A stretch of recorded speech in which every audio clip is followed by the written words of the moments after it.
വനിതാ മതിൽ വനിതകളുടേത് മാത്രമായിരിക്കുമെന്ന് മുഖ്യമന്ത്രി പിണറായി വിജയൻ. വനിതാ മതിൽ ഗംഭീര വിജയമാകാൻ പോകുന്നു എന്നുറപ്പായതോടെ അതിൽ പരിഭ്രാന്തി പൂണ്ട സ്ഥാപിത രാഷ്ട്രീയ താൽപര്യക്കാർ വ്യാപകമായി തെറ്റിദ്ധാരണ പടർത്താൻ ശ്രമിക്കുകയാണെന്നും മുഖ്യമന്ത്രി പറഞ്ഞു. വനിതാ മതിലിൽ എല്ലാ ജാതി മത വിഭാഗങ്ങളിൽപ്പെട്ട സ്ത്രീകളും പങ്കെടുക്കുമെന്നും അദ്ദേഹം അറിയിച്ചു. വിവിധ വിഭാഗങ്ങളിലുള്ള വനിതകൾ സ്ത്രീ സമത്വ പ്രശ്നം മുൻനിർത്തിയുള്ള മുന്നേറ്റത്തിൽ പങ്കെടുക്കാൻ വലിയ തോതിൽ സ്വമേധയാ എത്തുന്നു എന്നത് സ്ഥാപിത താൽപര്യക്കാരെ ഒട്ടൊന്നുമല്ല പരിഭ്രാന്തരാക്കുന്നത്. ഈ പരിഭ്രാന്തിയിൽ നിന്ന് ഉടലെടുക്കുന്നതാണ് അസത്യപ്രചരണങ്ങളും തെറ്റിദ്ധരിപ്പിക്കൽ തന്ത്രങ്ങളുമെന്ന് മുഖ്യമന്ത്രി ചൂണ്ടിക്കാട്ടി.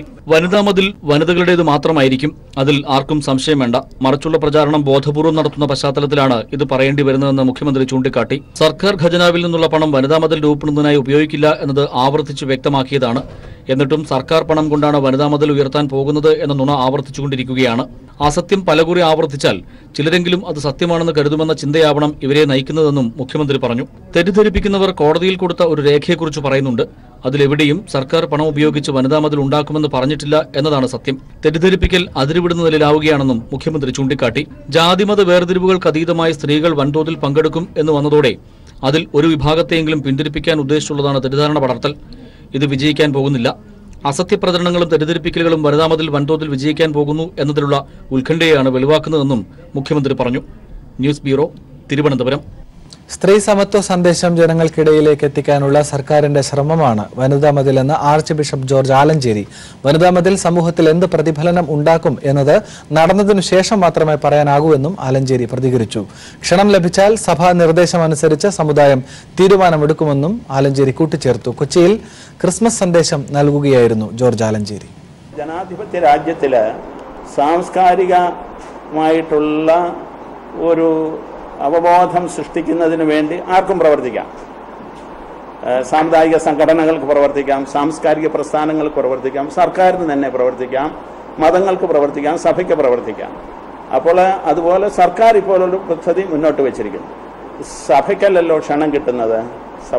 സഭയിൽ വിശ്വസിക്കുന്ന വിശ്വാസികളുടെ സമൂഹങ്ങൾക്ക് ഒരു സമുദായം എന്നുള്ള നിലയിലായിരിക്കും ക്ഷണം കിട്ടുന്നത്. അപ്പോൾ സാമുദായിക സംഘടന അതിൻ്റെ തീരുമാനമെടുത്ത് സഭയുടെ മാർഗദർശനം അനുസരിച്ച് പ്രവർത്തിക്കും. നിലപാടിനെക്കുറിച്ച് കത്തുകൾ ലഭിച്ചതിന് ശേഷം തീരുമാനിക്കും. ഇത് സർക്കാർ സ്ത്രീ സമത്വവും സ്ത്രീകളുടെ തുല്യ യോഗ്യതയും ജനങ്ങളുടെ ഇടയിലേക്ക് ഒരു ബോധവൽക്കരണ പരിപാടി പോലെ നടത്താൻ ഉദ്ദേശിക്കുന്ന ഒരു കർമ്മമാണ്. അത് ചെയ്യാനുള്ള സ്വാതന്ത്ര്യം അവർക്കുണ്ട്. നവോത്ഥാന മൂല്യങ്ങൾ സംരക്ഷിക്കുക എന്ന മുദ്രാവാക്യമുയർത്തി സംസ്ഥാന സർക്കാർ സംഘടിപ്പിക്കുന്ന ജനുവരി 1 വനിതാ മതിലിനെ പിന്തുണച്ച് പാലാ നഗരസഭാ കൌൺസിൽ യോഗം. കഴിഞ്ഞ ദിവസം ചേർന്ന നഗരസഭാ കൌൺസിലിലാണ് തീരുമാനം. ഭരണ പ്രതിപക്ഷ അംഗങ്ങളുടെ ചർച്ചകൾക്ക് ശേഷമാണ് വനിതാ മതിലിനെ പിന്തുണയ്ക്കാൻ കൌൺസിൽ തീരുമാനിച്ചത്.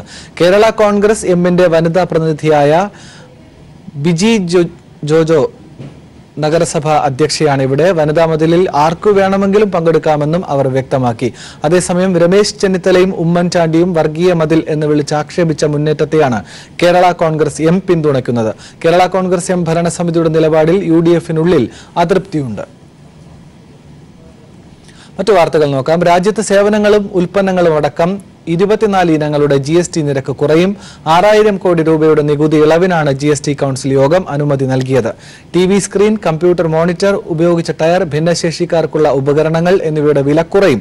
എന്നാൽ സിമന്റ്, ഓട്ടോമൊബൈൽ ഉൽപ്പന്നങ്ങൾ എന്നിവയുടെ നികുതി നിരക്ക് 28% തുടരും. നിരക്ക് കുറയ്ക്കാനുള്ള തീരുമാനം രാഷ്ട്രീയ പ്രേരിതമെന്ന് കോൺഗ്രസ്. പുതുതായി അധികാരത്തിൽ എത്തിയ സംസ്ഥാനങ്ങൾ ഇങ്ങനെ കുറ്റപ്പെടുത്തി.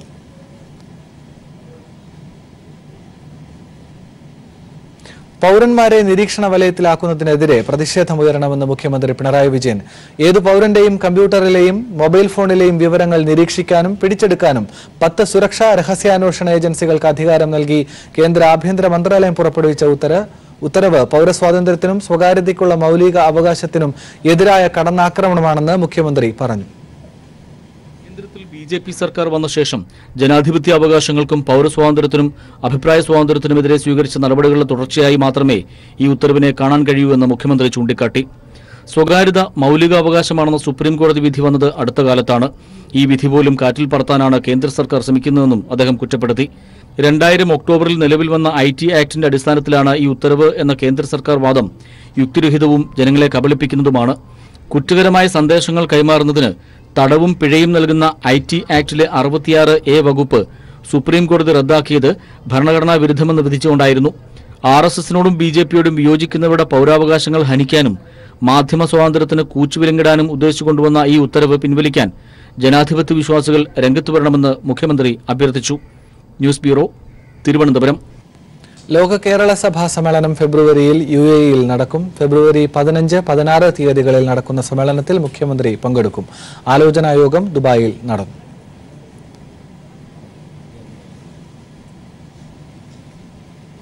ശബരിമലയിലെ നിരോധനാജ്ഞയുടെ കാലാവധി 4 ദിവസം കൂടി നീട്ടിക്കൊണ്ട് പത്തനംതിട്ട ജില്ലാ കളക്ടർ ഉത്തരവായി. നിരോധനാജ്ഞയുടെ കാലാവധി 27-ാം തീയതി അർദ്ധരാത്രി വരെയാണ് നീട്ടിയത്.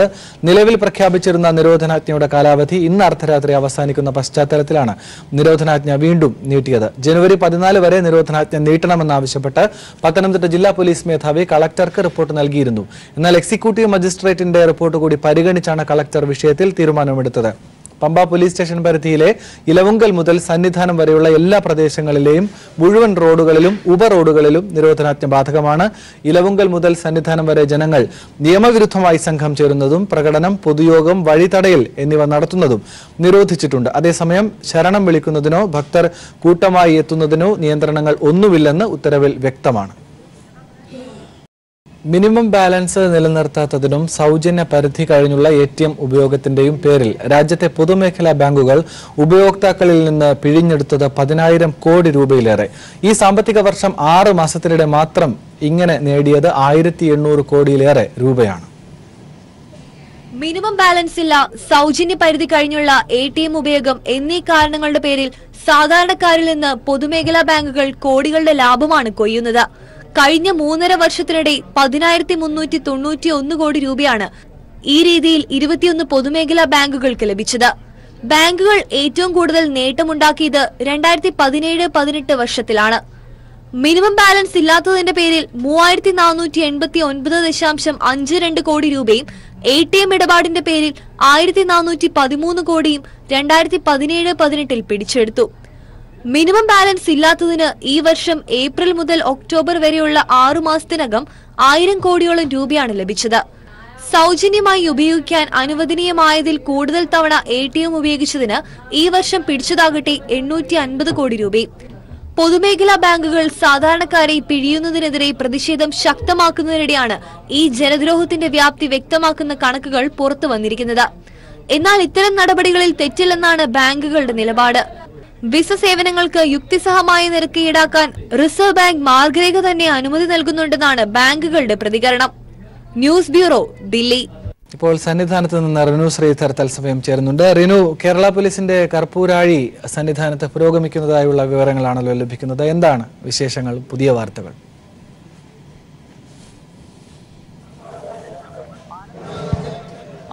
സന്നിധാനത്ത് വലിയ ഭക്തജന തിരക്ക് തന്നെയാണ് നമുക്ക് കാണാൻ കഴിയുന്നത്. ഇപ്പോൾ കേരള പോലീസിന്റെ ഭാഗമായിട്ടുള്ള കർപ്പൂരാഴി, കേരള പോലീസ് നേർച്ചയായി നടത്തുന്ന കർപ്പൂരാഴിയാണ് ഇപ്പോൾ സന്നിധാനത്ത് നടക്കുന്നത്. നമുക്ക് കാണാൻ കഴിയും. അതിനു മുന്നോടിയായിട്ടുള്ള കെട്ടുകാഴ്ചകളും അതുപോലെ തന്നെ ദീപക്കാഴ്ചകളും ഒക്കെ തന്നെ സന്നിധാനത്ത് എത്തിച്ചേർന്നുകൊണ്ടിരിക്കുന്ന ഒരു കാഴ്ചയാണ്. ഒപ്പം കെട്ടുകാഴ്ചകൾക്കൊപ്പം പുലിക്കളി, അതുപോലെ തന്നെ അയ്യപ്പ സേവാ സംഘത്തിന്റെ ഭാഗമായിട്ടുള്ള ഒരു ആഘോഷങ്ങൾ എല്ലാം തന്നെ നമുക്കിതിൽ കാണാൻ കഴിയും എന്നുള്ളതാണ്. എല്ലാ വർഷവും നടത്തിവരുന്ന ഒരു ചടങ്ങാണ് കർപ്പൂരാഴി എന്ന് പറയുന്നത്. കേരള പോലീസ് എല്ലാ വർഷവും ഇത്തരത്തിൽ നേർച്ചയായി ഇത് നടത്തുന്നു എന്നുള്ളതാണ്. മറ്റൊന്ന്, ദേവസ്വം ബോർഡിന്റെയും ഇത്തരത്തിൽ കർപ്പൂരാഴി ഉണ്ട്. അത് നാളെയാണ്. നാളെ 7 മണിക്കാണ് ദേവസ്വം ബോർഡിന്റെ കർപ്പൂരാഴി ഇത്തരത്തിൽ എത്തുന്നത്. ഇപ്പോൾ കർപ്പൂരാഴി മാളികപ്പുറം കടന്ന് നടപ്പന്തലിന് മുകളിലായി സന്നിധാനത്ത് 18-ാം പടിക്ക് സമീപത്തേക്ക് വരുന്ന ഒരു കാഴ്ചയാണ് നമുക്ക് കാണാൻ കഴിയുന്നത്. അതിന് മുന്നോടിയായിട്ടുള്ള ഒരു ദീപക്കാഴ്ചയാണ് ഇപ്പോൾ അതിന് മുന്നിലായി, അതായത് 18-ാം പടിക്ക് ഭാഗത്തേക്ക് എത്തിക്കൊണ്ടിരിക്കുന്നത് എന്നുള്ളതാണ്. വലിയ ഭക്തജന തിരക്ക് തന്നെയാണ് കാണാൻ കഴിയുന്നത്. ഒപ്പം കർപ്പൂരാഴിയിൽ പങ്കെടുക്കുവാനും ഏറെ ഭക്തജനങ്ങളാണ് എത്തിക്കൊണ്ടിരിക്കുന്നത്. ഇവിടെ ഇപ്പോൾ ഉള്ളതും വലിയ ഒരു തിരക്ക് തന്നെയാണ് അനുഭവപ്പെടുന്നത്. നമുക്കറിയാം, കഴിഞ്ഞ ദിവസമാണ്, ഇന്നലെയാണ് ഏറ്റവും കൂടുതൽ ഭക്തജനങ്ങൾ സന്നിധാനത്തേക്ക് ഒഴുകിയെത്തിയത് എന്നുള്ളതാണ്. ഏകദേശം 1,12,260 പേരാണ് ഇത്തരത്തിൽ ഇന്നലെ പമ്പ വഴിയും അതുപോലെ തന്നെ പുൽമേടും അതുപോലെ എരുമേലി വഴിയും ഒക്കെ തന്നെ സന്നിധാനത്ത് എത്തി ദർശനം കണ്ട് മടങ്ങിയത് എന്നുള്ള കൃത്യമായ പോലീസിന്റെ കണക്ക്. കൃത്യമായി പോലീസിന്റെ ഡിറ്റക്ടർ ഉപയോഗിച്ചാണ് ഈ കണക്ക് ക്രമീകരിക്കുന്നത് എന്നുള്ളതാണ്. ഇപ്പോൾ നിലവിൽ അതായത് നിരോധനാജ്ഞ കൂടി 4 ദിവസത്തേക്ക് 27-ാം തീയതി വരെ നീട്ടിയിരിക്കുന്ന ഒരു സാഹചര്യമുണ്ട്. ഇന്ന് അർദ്ധരാത്രിയോടുകൂടിയായിരുന്നു നിരോധനാജ്ഞ അവസാനിക്കേണ്ടിയിരുന്നത്. എന്നാൽ വരും ദിവസങ്ങളിൽ സ്ത്രീ പ്രവേശനം ഉൾപ്പെടെ, അതായത് തമിഴ്നാട്ടിൽ നിന്നുള്ള ഒരു സംഘം ഇവിടെ പ്രവേശിക്കുവാൻ സാധ്യതയുണ്ട്. അതിനു മുന്നോടിയായിട്ടുള്ള ഒരു മുന്നൊരുക്കമായിട്ട് പ്രതിഷേധങ്ങൾ ഒക്കെ ഉയർന്നു വരും എന്നുള്ള ഒരു സാഹചര്യം ഒക്കെ തന്നെ നിലനിൽക്കുന്നുണ്ട്. അതിന്റെ അടിസ്ഥാനത്തിലാണ് ഇന്ന് കളക്ടർ നിരോധനാജ്ഞ 4 ദിവസം കൂടി നീട്ടിയിരിക്കുന്നത്. 27 വരെ നിരോധനാജ്ഞ നീട്ടിയിരിക്കുന്നു എന്നുള്ളതാണ്. എന്തായാലും ശബരിമലയിലെ സാഹചര്യം എന്ന് പറയുന്നത് വളരെ സമാധാനമായിട്ടുള്ള ഒരു അന്തരീക്ഷം തന്നെയാണ്. വളരെ ദീപവർണ്ണ കാഴ്ചകളോടുകൂടി തന്നെയാണ് സന്നിധാനത്ത് ഒരു കർപ്പൂരാഴി ചടങ്ങ് നടന്നുകൊണ്ടിരിക്കുന്നത്, പുരോഗമിച്ചുകൊണ്ടിരിക്കുന്നത് എന്നുള്ളതാണ്. വലിയൊരു ആഘോഷമായിട്ടാണ് കേരള പോലീസും ഒപ്പം അയ്യപ്പ സേവാ സംഘത്തിന്റെയും അതുപോലെ തന്നെ ഇവിടെ എത്തിയ ഭക്തരും എല്ലാവരും തന്നെ അത്തരത്തിലൊരു കാഴ്ച തന്നെയാണ് നമുക്ക് കാണാൻ കഴിയുന്നത്. നമുക്കറിയാം, വളരെ വലിയ തിരക്ക് കൂടി സന്നിധാനത്തുണ്ട് എന്നുള്ളതാണ്. ശരി, റിനു ശ്രീധരാണ് സന്നിധാനത്ത് നിന്നുള്ള തത്സമയ ദൃശ്യങ്ങളും വിവരങ്ങളും നമ്മളോട് പങ്കുവച്ചത്. ഏതായാലും കേരള പോലീസിന്റെ നേർച്ചയായി സന്നിധാനത്ത് ഇപ്പോൾ കർപ്പൂരാഴി പുരോഗമിക്കുകയാണ്. നല്ല ഭക്തജന തിരക്കും സന്നിധാനത്ത് തുടരുന്നതായി തന്നെ നമുക്ക് ദൃശ്യങ്ങളിൽ വ്യക്തമാണ്. മറ്റു വാർത്തകൾ കൂടി നോക്കാം. കണ്ടക്ടർമാരുടെ കുറവ് മൂലം ഇന്നലെ 1000-ഓളം സർവീസുകൾ വെട്ടിച്ചുരുക്കിയെങ്കിലും വരുമാനത്തെ കാര്യമായി ബാധിച്ചിട്ടില്ലെന്ന് KSRTC. 7,07,00,000 രൂപയായിരുന്നു ഇന്നലത്തെ വരുമാനം. ഇന്നലെ 62 പേർ കൂടി ജോയിൻ ചെയ്തതോടെ ആകെ 1532 പേർ കണ്ടക്ടർ തസ്തികയിലേക്ക് പുതുതായി എത്തി. കണ്ടക്ടർമാരുടെ ക്ഷാമം മൂലം ഇന്നലെ 998 സർവീസുകളാണ് റദ്ദാക്കിയത്. സർവീസുകൾ വെട്ടിക്കുറച്ചുവെങ്കിലും വരുമാനത്തിൽ കാര്യമായ കുറവുണ്ടായിട്ടില്ലെന്ന് KSRTC വ്യക്തമാക്കി. 7,07,00,000 രൂപയായിരുന്നു കഴിഞ്ഞ ദിവസത്തെ വരുമാനം. ഇന്നും ഏകദേശം 1000-ഓളം സർവീസുകൾ വെട്ടിക്കുറയ്ക്കേണ്ടി വരുമെന്നാണ് അധികൃതരുടെ കണക്കുകൂട്ടൽ. അതേസമയം ഇന്നലെ 60 പേർ കൂടി ജോലിയിൽ പ്രവേശിച്ചു. ഇതോടെ 1532 പേരാണ് പുതുതായി കണ്ടക്ടർ ജോലിക്കായി എത്തിയത്. അഡ്വൈസ് മെമ്മോ അയച്ച ഉദ്യോഗാർത്ഥികൾക്ക് 45 ദിവസത്തിനകം ജോയിൻ ചെയ്താൽ മതി എന്നതും പ്രതിസന്ധിയുടെ ആക്കം കൂട്ടുന്നുണ്ട്. അഡ്വൈസ് മെമ്മോ അയച്ചവരിൽ 2000-ഓളം പേരാവും ജോയിൻ ചെയ്യുക എന്നതാണ് വിലയിരുത്തൽ. 4000 പേരെയാണ് പിരിച്ചുവിട്ടത്. ഈ സാഹചര്യത്തിൽ കുറവ് നികത്താൻ പിരിച്ചുവിടപ്പെട്ടവരെ കരാടിസ്ഥാനത്തിൽ നിയമിക്കാനുള്ള നിയമസാധുതയാണ് KSRTC പരിശോധിക്കുന്നത്. ഇതിനിടെ പിരിച്ചുവിടപ്പെട്ട കണ്ടക്ടർമാരുടെ ലോങ് മാർച്ച് കൊല്ലത്തെത്തി. തിങ്കളാഴ്ച തിരുവനന്തപുരത്ത് സമാപിക്കും. തുടർന്ന് മുഖ്യമന്ത്രിക്ക് ഇവർ നിവേദനം നൽകും. News bureau, Thiruvananthapuram. രാജ്യത്ത് 2400-ലധികം IAS, IPS ഉദ്യോഗസ്ഥരുടെ ഒഴിവുകളുണ്ടെന്ന് കണക്കുകൾ. 2017-ൽ IPS ഉദ്യോഗസ്ഥരുടെ ഒഴിവ് 908 ആയിരുന്നു. എന്നാൽ അത് 2018-ൽ 970 വർദ്ധിച്ചു. IAS തസ്തികയിൽ ഒഴിവുണ്ടെങ്കിലും കഴിഞ്ഞ വർഷത്തേക്കാൾ നേരിയ വ്യത്യാസം മാത്രമേ ഈ വർഷമുള്ളൂ. 2018-ൽ IPS-ൽ മുൻ വർഷത്തേക്കാൾ 62 അധിക ഒഴിവുകൾ ഉണ്ടായപ്പോൾ IAS-ൽ 21 പേരുടെ ഒഴിവാണ് 2017-നേക്കാൾ ഉണ്ടായിരിക്കുന്നത്. Indian administrative service, Indian police service എന്നീ തസ്തികയിലെ കഴിഞ്ഞ വർഷത്തെ കണക്കും ഇത്തവണത്തെ കണക്കും തമ്മിലുള്ള വിശദമായ റിപ്പോർട്ട് സ്വകാര്യ പൊതുഭരണ വകുപ്പാണ് തയ്യാറാക്കിയിരിക്കുന്നത്. നിലവിൽ ഓരോ സംസ്ഥാനങ്ങളിൽ വേണ്ട ഉദ്യോഗസ്ഥരുടെ കണക്കും അതിലുള്ള ഒഴിവുകളും ചൂണ്ടിക്കാട്ടിയാണ് റിപ്പോർട്ട്. ഈ ഒഴിവ് രാജ്യത്തിന്റെ ഭരണവ്യവസ്ഥയിൽ വലിയ തോതിലുള്ള ആഘാതമുണ്ടാക്കുമെന്നും ഇതിനുള്ള പരിഹാരം ഉടൻ കാണണമെന്നും പാർലമെന്ററി കമ്മിറ്റി നിരീക്ഷിച്ചു. സർക്കാരിന്റെ കണക്കുകൾ പ്രകാരം രാജ്യത്ത് 2419 IAS, IPS ഓഫീസർമാരുടെ ഒഴിവുകളാണ് ഇപ്പോഴുള്ളത്. IPS ഓഫീസർമാരുടെ ഒഴിവ് കഴിഞ്ഞ വർഷത്തെ അപേക്ഷിച്ച് വർദ്ധിച്ചിരിക്കുകയാണ്. എന്നാൽ IAS ഉദ്യോഗസ്ഥരുടെ ഒഴിവിൽ വലിയ വ്യത്യാസമില്ല. 2017-ൽ 4802 IPS ഓഫീസർമാരെയാണ് ആവശ്യമുണ്ടായിരുന്നത്. എന്നാൽ 3894 പേർ മാത്രമേ സർവീസിലുണ്ടായിരുന്നുള്ളൂ. 2018-ൽ 4940 പേരെ വേണമെങ്കിലും 3970 IPS ഉദ്യോഗസ്ഥർ മാത്രമേ സർവീസിലുള്ളൂ. അതായത് 2017-ലുള്ള ഒഴിവിനോടൊപ്പം 62 പേരുടെ വർധനവ് കൂടി 2018-ൽ ഉണ്ടായി. 2017-ൽ 6396 IAS ഉദ്യോഗസ്ഥരെ ആവശ്യമുള്ളപ്പോൾ 4926 പേരെ സർവീസിലുണ്ടായിരുന്നുള്ളൂ. എന്നാൽ 6553 പേർ സർവീസിൽ വേണ്ടപ്പോൾ 2018-ൽ ഉണ്ടായിരുന്നത് 5104 പേർ മാത്രമാണ്. 2017-ലേക്കാൾ 21 പേരുടെ അധിക ഒഴിവാണ് 2018-ൽ ഉണ്ടായിരിക്കുന്നത്. വിരമിക്കൽ, രാജിവെക്കൽ, മരണം, സർവീസിൽ നിന്നും നീക്കം ചെയ്യൽ തുടങ്ങിയ കാരണങ്ങളാണ് ഒഴിവുകൾ ഉണ്ടാക്കുന്നതെന്നാണ് സർക്കാർ വാദം. News bureau, Delhi. Agusta Westland helicopter കേസിലെ ഇടനിലക്കാരൻ ക്രിസ്റ്റ്യൻ മിഷേലിനെ 7 ദിവസത്തേക്ക് എൻഫോഴ്സ്മെന്റ് ഡയറക്ടറേറ്റിൽ കസ്റ്റഡിയിൽ വിട്ടു. മിഷേലിന്റെ ജാമ്യാപേക്ഷ ദില്ലി പട്ടിയാല ഹൌസ് കോടതി തള്ളി. അതേസമയം 15 മിനിറ്റ് കോടതിക്കുള്ളിൽ റൂമിൽ ചോദ്യം ചെയ്തതിനു ശേഷമാണ് എൻഫോഴ്സ്മെന്റ് ഡയറക്ടറേറ്റ് മിഷേലിന്റെ അറസ്റ്റ് രേഖപ്പെടുത്തിയത്. ക്രിസ്റ്റ്യൻ മിഷേലിനെ കസ്റ്റഡിയിൽ ആവശ്യപ്പെട്ടുകൊണ്ട് എൻഫോഴ്സ്മെന്റ് ഡയറക്ടറേറ്റ് നൽകിയ അപേക്ഷയെ തുടർന്നാണ് കോടതി ചോദ്യം ചെയ്യലിന് അനുവാദം നൽകിയത്. ഇതിന്റെ അടിസ്ഥാനത്തിൽ കോടതി മുറിക്കുള്ളിൽ 15 മിനിറ്റ് ചോദ്യം ചെയ്തതിനു ശേഷം അറസ്റ്റ് രേഖപ്പെടുത്തുകയായിരുന്നു. 15 ദിവസം ജുഡീഷ്യൽ കസ്റ്റഡിയിൽ വിട്ടുതരണമെന്ന് എൻഫോഴ്സ്മെന്റ് ഡയറക്ടറേറ്റ് പ്രത്യേക ജഡ്ജി അരവിന്ദ് കുമാറിനോട് ആവശ്യപ്പെട്ടു. എന്നാൽ ക്രിസ്റ്റ്യൻ മിഷേൽ സമർപ്പിച്ച ജാമ്യാപേക്ഷ തള്ളിയ കോടതി മിഷേലിനെ 7 ദിവസത്തേക്ക് കൂടുതൽ ചോദ്യം ചെയ്യലിനായി എൻഫോഴ്സ്മെന്റ് ഡയറക്ടറേറ്റിന്റെ കസ്റ്റഡിയിൽ വിട്ടു. CBIയുടെ പക്കലില്ലാത്ത കൂടുതൽ സാക്ഷിമൊഴികൾ എൻഫോഴ്സ്മെന്റ് ഡയറക്ടറേറ്റിന്റെ കയ്യിലുണ്ടെന്നും പണമിടപാട് സംബന്ധിച്ചുള്ള CBI കണ്ടെത്തലും എൻഫോഴ്സ്മെന്റ് കണ്ടെത്തലും തമ്മിൽ പൊരുത്തക്കേടുണ്ടെന്നും എൻഫോഴ്സ്മെന്റ് ഡയറക്ടറേറ്റ് CBI കോടതിയിൽ വാദിച്ചു. അതേസമയം തീഹാർ ജയിലിൽ പ്രത്യേക സെല്ല് അനുവദിക്കണമെന്നാവശ്യപ്പെട്ട് ക്രിസ്റ്റ്യൻ മിഷേൽ നൽകിയ അപേക്ഷ കോടതി തള്ളി. അഗസ്റ്റ വെസ്റ്റ്ലാൻഡ് ഹെലികോപ്റ്റർ ഇടപാടുമായി ബന്ധപ്പെട്ട കേസിൽ CBIയും എൻഫോഴ്സ്മെന്റ് ഡയറക്ടറേറ്റും തിരിഞ്ഞുകൊണ്ടിരിക്കുന്ന 3 പേരിൽ ഒരാളാണ് മിഷേൽ. ഗുയിഡോ ഹഷ്കെ, കാർലോ ഗറോസ എന്നിവരാണ് മറ്റുള്ളവർ. 2016 എൻഫോഴ്സ്മെന്റ് ഡയറക്ടറേറ്റ് ചാർജ് ഷീറ്റ് തയ്യാറാക്കിയത്. ഡിസംബർ ആദ്യവാരമായിരുന്നു അഗസ്റ്റ വെസ്റ്റ്ലാൻഡ് ഇടപാട് ഉറപ്പിക്കാൻ വിവിധ വ്യക്തികൾക്ക് കൈക്കൂലി നൽകിയ കേസിൽ പ്രതിയായ മിഷേലിനെ ദുബായിൽ നിന്ന് ഇന്ത്യയിലെത്തിച്ചത്. News bureau, Delhi.